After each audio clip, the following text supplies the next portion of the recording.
What's going on, everyone? My name is Shane Kipper. This is currently Simplified Sales Solutions Facebook group. We're kind of rebranding, going a little more towards behavioral mechanics, something that the team and I have been engineering to kind of explain our system and our process of helping people to know their audience so they can create compelling messages. Because, at the end of the day, a sales funnel isn't going to do the work. It's the message that does the work. So, putting a lot of emphasis on that. And even in this training that I'm going to be doing with you today, we're going to dive into a little bit of the behavioral mechanics process. It's really just one component of that process, but I think it's very important for us to understand this. And if you can really grasp this and maybe even start to implement this into your funnel process, your sales conversions, you're going to see a better conversion, right? Because one of the main problems in today's marketing environment is the ability to differentiate, right? There's so many people joining the online space in many different categories and industries and niches that come along and really just knock off what's already been done, right? And what that does is it just creates more noise in the marketplace. So we have to find a way to actually differentiate ourselves, to really stand out amongst all of the noise that is calling for these prospects' attention, right? The marketplace evolves so quickly that we have to be able to have really a head start at all times, which includes keeping our finger on the pulse of the place, right? So I'm going to share my screen, but one thing I want you to keep in mind as you continue in your business is continuing to have your finger on the marketplace by doing research, by staying involved in communities where your prospects are hanging out, and really starting conversations, having interactions, doing calls, whether that be, consultation calls or whatever, and actually getting vital information that's going to tell you more about who they really are so that you can have a message or a conversation with them that leads them to the sale. Because at the end of the day, we're in the business of changing lives.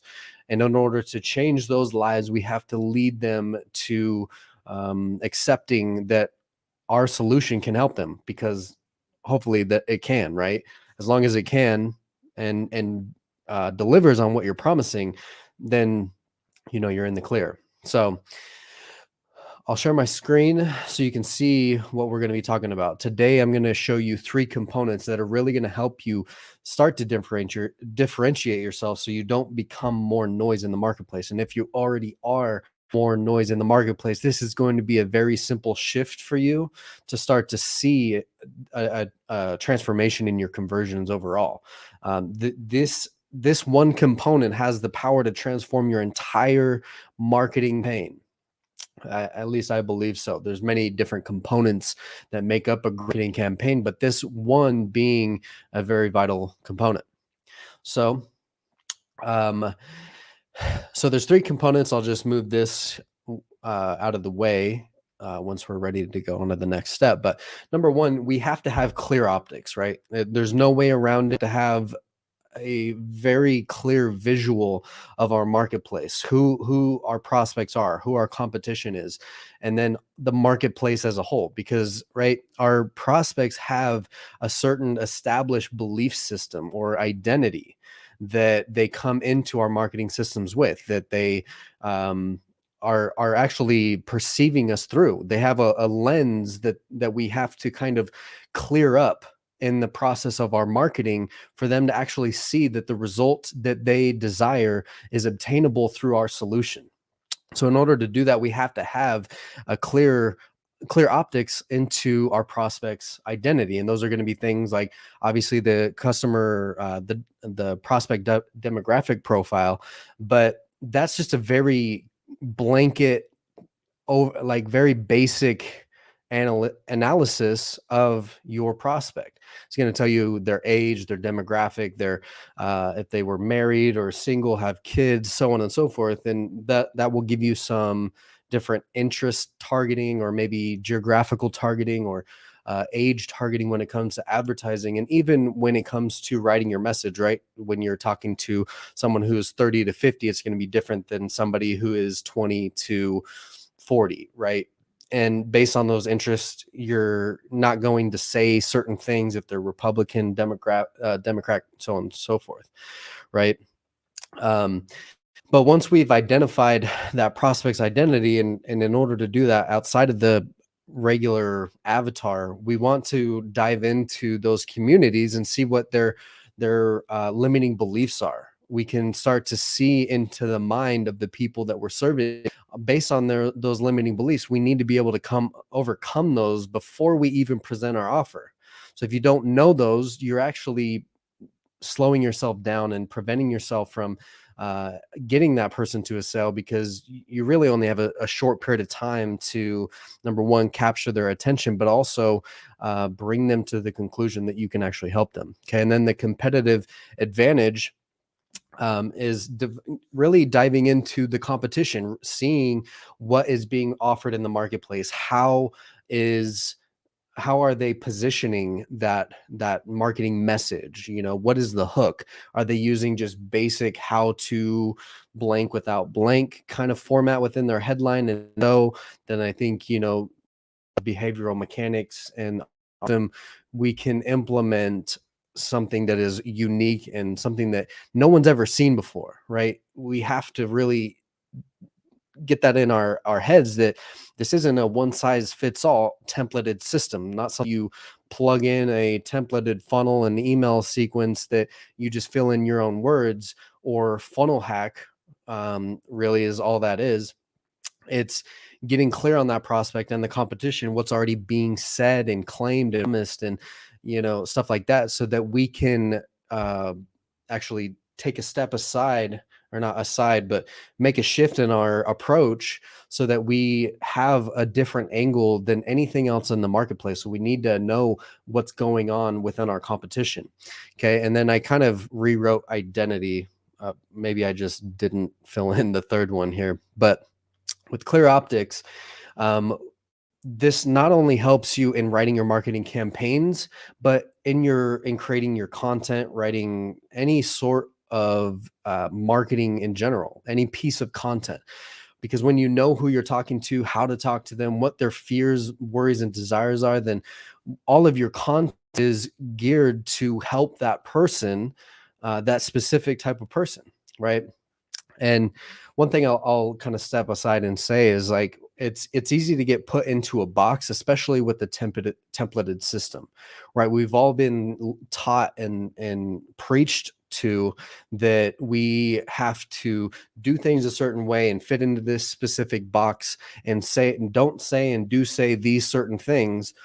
While a lot can of that can be true, it actually prevents you from being authentic and really stepping into your genius, and really showing up for your prospects and your customers in a way that is different and unique, right? So, but there's a way to position that different and uniqueness, obviously, but you still need to know who you're speaking to. So we'll move on to the next step. So having a superior offer, this is the third secret or whatever, right? Having a superior offer, something that is 10 times better and irresistible than what's in the marketplace already, right? It's like saying you have a Facebook ads course. Well, there are 100 other people that have a Facebook ads course. So what makes yours any different, right? So in order to do that, we find the competition in those specific areas. Maybe we are running Facebook ad coaching or something like that. Then we can find the top 10 uh, direct response competitors in our marketplace. And when I say direct response, I mean, we are eliciting a response with our advertising. We're saying, this, are you this person? And is this value important to you? If so, click the link and register for this thing that's going to help you, understand this process better, right? Or buy this thing, whatever. So it's a direct response instead of brand institutional advertising, which is billboards, TV ads, where you're just trying to elicit an emotion. We're in the business of trying to elicit a response, so direct response. So find the top 10 direct response competitors in your marketplace and see exactly how they're offering. There's a lot of different components of an offer. Your offer isn't just what your product actually isn't your offer. Your offer is your product. So maybe try to re-engineer the way you think about that your offer is your product, not your product as the offer, because the product itself is just the deliverables, the membership area, the one-on-one coaching, the Facebook group, the PDFs, the downloads, whatever it may be, whatever those deliverables are just a component of the offer, right? It's the facts about what they're getting. So when it comes to the offer, we also start to need to look at, especially when it comes to competition, is what is their terms? How are they pricing things? Do they have any guarantees? What's the risk reversal? Are they taking on all the risk? How are they positioning all those things? And we want to account for those things so that we can create something that's better, that's really a no brainer, and that's really irresistible. Something that prospects go, wow, this is exactly what I've been looking for, right? And you really want to think about that. Is with your offer, is this something that someone would say, wow, I've always wanted this. I feel like I could really benefit from having this, right?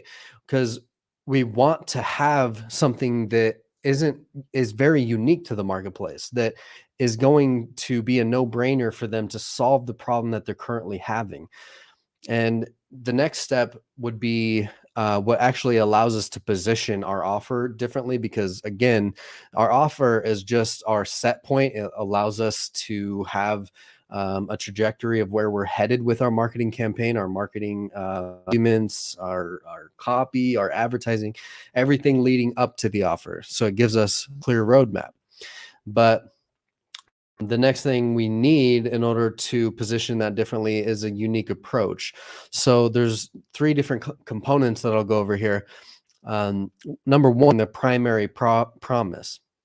Now, because we have clear optics on the marketplace, on our prospects, on our competition, and really the marketplace as a whole, now we can identify what is the one primary thing that we're promising as as an outcome for our prospects. And it needs to be one thing, one big bold thing that stands out to them as, this is exactly what I need right now in this moment, right? It's very easy for us to get caught up in things that we did in the past that got us a result. But because the marketplace changes and advances so fast, so do the needs of the prospects. So that's why it's critical to have clear optics, so that you know that you're actually promising something that people want right now. Okay. And the second piece would be mechanism. So this is something that really changed the game for me. I read a sales letter from Stephen Georgi, um, which is the RMBC method. And as I started to read the RMBC method sales letter, I realized, wow, this, because it's what he's selling isn't unique, right? The product that Stefan is selling isn't unique to the marketplace, but the system or strategy or application of what he's selling is different. The RMBC method is different. It's a unique mechanism, right? There's a lot of different common mechanisms being Facebook ads, webinars, funnels, you know, specific pills, right? So we have to, there's a way of identifying that unique mechanism, and there's many different types of unique mechanisms, but giving us that the unique mechanism gives us that ability to necessarily say, hey, I'm going to teach you about Facebook ads, but I'm going to teach you about the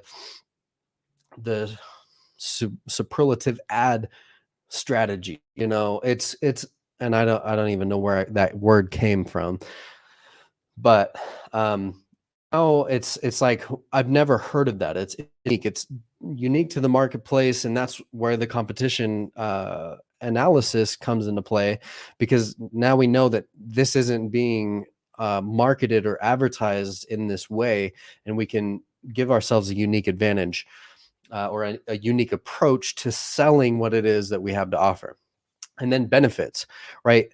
Um, the majority of the marketplace focuses entirely on the deliverables of what someone would get, right? You go through this entire program pitch, and then at the end, you said you're going to get 100 hours of content, a Facebook group, and so on and so forth, and then you just leave it at that.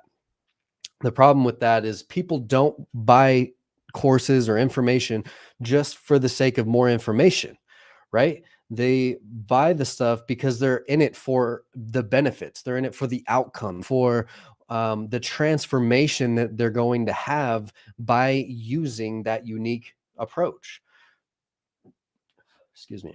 By using that unique approach, right? So we focus on the benefits, and there's three different types of benefits. There's the functional benefit. So, what is the surface level benefit that someone would get by having 100 hours of content or a members area?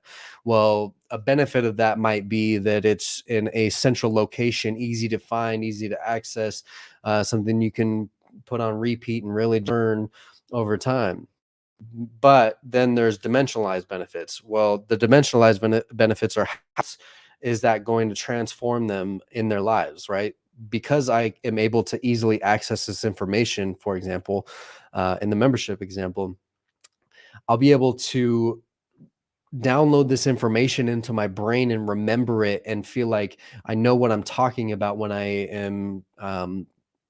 am teaching other clients, or I'm producing the result for my clients or something like that, that I have a bigger awareness of what it is that I do so that I can better serve my clients. So that's a dimensionalized benefit.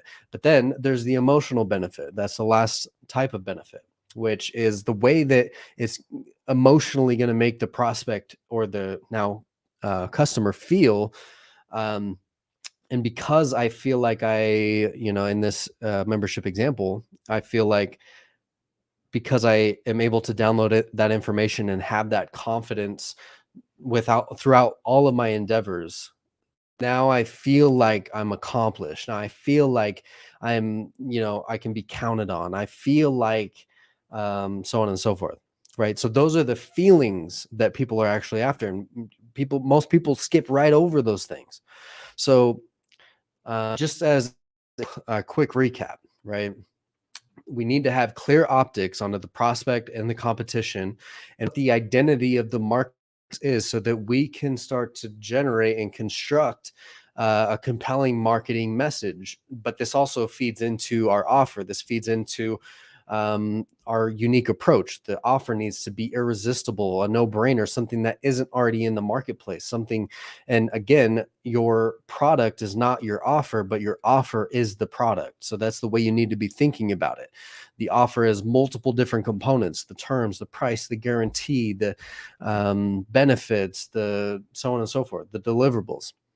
Okay, and then a unique approach is, what is the one promise that is being made in the marketplace that is actually relevant to the prospect right here and now, as well as what is our unique mechanism, our unique approach or system or strategy that allows us, and it's typically going to be a component of the overall thing that we're offering, but it's that what's the component that allows the prospect to fulfill, right? So something unique that allows us to position ourselves differently, and then elaborating on the benefits, really putting it in perspective for the process to know what they're getting into, what kind of transformation they can start to envision for themselves, and really motivating that buyer, because that is creating demand, right? By having something that's different and that's positioned in a way that's made for them here and now, that is really going to solve that problem, the problem that they have right now. That's how you create differentiation. Those are the three keys. That's it. Thank you so much for tuning into today's episode, the three keys to differentiation. If you go to prestigemediamarketing.com, There's a full description of the behavioral mechanics breakdown, as well as a way for you to book an appointment so we can go deeper into depth on behavioral mechanics and show you how that can be implemented into your business for better converting sales processes that actually last and that really can't be funnel hacked or knocked off. So that's prestigemediamarket.com. Every Friday at 5 p.m. Mountain Standard Time, I go live to talk about this kind of stuff, right? We're really honing in on that unique thing that we offer, and which is now behavioral mechanics. So again, Prestige Media, 5 p.m. Mountain Standard Time every Friday in the Simplified Sales Solutions Facebook group. And if you like this video, make sure to like it up and subscribe. Thanks for tuning in.